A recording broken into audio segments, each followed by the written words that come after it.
Leur joie est à la hauteur de l'exploit. La sélection de Guyane de football s'est qualifiée haut la main en infligeant une véritable correction à Haïti sur son terrain 5-2.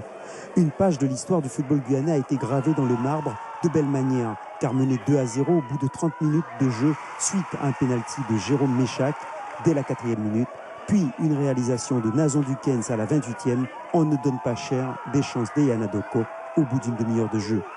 Mais heureusement, Sloan Priva réduit le score avant la mi-temps, atteinte sur la marque de 2-1. À la pause, Haïti danse, alors que la Guyane met les points sur les i dans le vestiaire. Je prends mes responsabilités, je parle au groupe parce que sur les buts qu'ils nous ont mis, c'est 2 erreurs de notre faute. Ils n'étaient pas meilleurs que nous, donc j'ai remotivé les troupes. J'ai dit les mecs, aujourd'hui on doit revenir avec la victoire, ils ne sont pas meilleurs que nous. On les a mis en difficulté, on a pas mal d'occasions, il faut juste qu'on mette les occasions. Et pour ce faire, Jair Karam change d'organisation. Conséquence, Rosimé remplace Torvik. Mais le temps de se mettre en place, les Guyanais frisent l'élimination de Novan-Léon, repoussant avec talent la tentative de Dukens. Mais en 9 minutes, le match bascule. Sloan Priva réussit 2 buts, dont ce pénalty qui donne l'avantage aux Yanadoko. Puis 5-2 avec un but de Ludovic Ball, les Yanadoko assomment définitivement Haïti et se qualifient pour la première fois de leur histoire pour la Gold Cup. Une fierté pour le staff et les acteurs.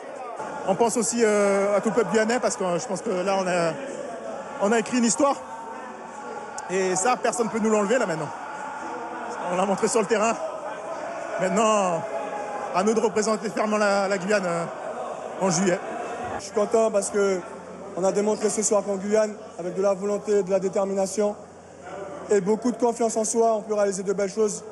Et nous, on a tendance des fois à être trop en retrait. Et là, par le sport, on monte la voie, on monte le chemin.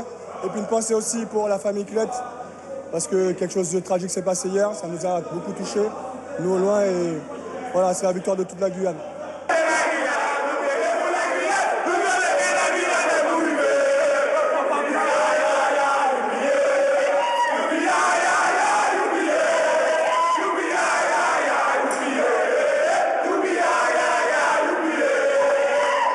La Guyane participera dès le mois de juin à la phase finale de la Coupe des Nations de la Caraïbe avant de rentrer dans la cour des grands en prenant part à la Gold Cup dès le 7 juillet 2017 à Miami.